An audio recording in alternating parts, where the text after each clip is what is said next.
আগামীর বাংলাদেশে নিয়ে প্রত্যাশার শেষ নেই আপামর জনতার। নাগরিকরা ফিরে পেতে চান ভোটাধিকার ও বিচার বিভাগের পৃথকীকরণ।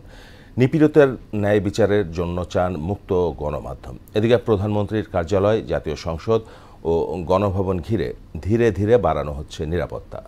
বিস্তারিত এম.আর. আসাদের প্রতিবেদনে।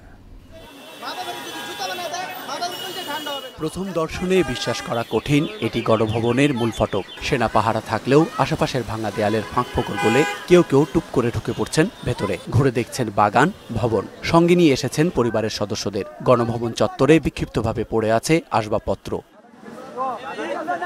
তবে সেনা সদস্যদের তুলনামূলক কঠোর অবস্থান প্রধানমন্ত্রী কার্যালয়ের সামনে। নিরাপদ দূরত্বে দাঁড়িয়ে ছবি তুলতে পারলেও ভেতরে ঢুকতে পারছেন না কেউই।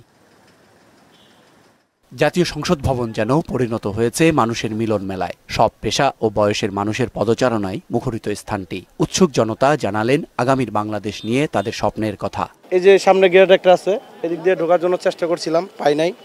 ওই পাশ থেকে আরেকটা গেট আছে, ঢোকার জন্য চেষ্টা করছিলাম, পাই নাই। সংসদ ভবনের মধ্যে দেখতে কেমন, গণভবনের মধ্যে দেখতে কেমন, কি আছে এই সম্বন্ধে আসলে কারো ধারণা ছিল না। এখন মোটামুটি দেখে সবাই একটু ধারণা পেয়েছে। নিরাপত্তা অবশ্যই দরকার দেশে, কারণ এটা আমাদের জাতীয় সম্পদ। এখানে কোনো আমরা ধ্বংসাত্মক জিনিসপাতি দেখতে চাই না।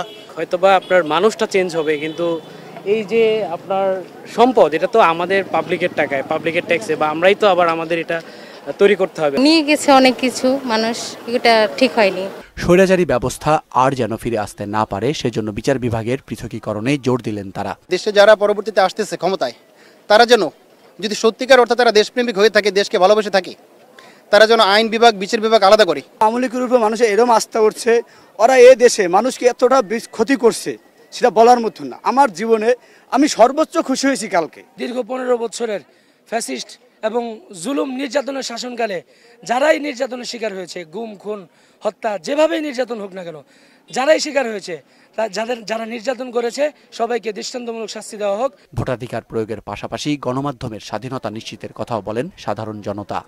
বাংলাদেশের মানুষ যেন একটা ভোটাধিকার, এই নিশ্চিত ভোটাধিকারটা আমরা যেন প্রয়োগ করতে পারি। আমি 2008 সালে ভোটার হয়েছি।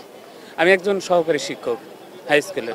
আমি এখন পর্যন্ত ভোট দিতে পারছি। 3বার এই সরকার ক্ষমতা ছিল, ঠিক আছে, আমি একবারও ভোট দিতে পারি না। নিজের ভোট নিজে দিব, ঠিক আছে, দিতে পারি না, ঠিক আছে। যাদের হাত ধরে সংগঠিত হয়েছে কাঙ্ক্ষিত বিপ্লব, তাদের দাবি দেওয়ার বিষয়গুলোকে আমলে নেয়ার আহ্বানও জানান ছাত্র জনতা। এম.আর. আসাদ, মোহনা সংবাদ, ঢাকা।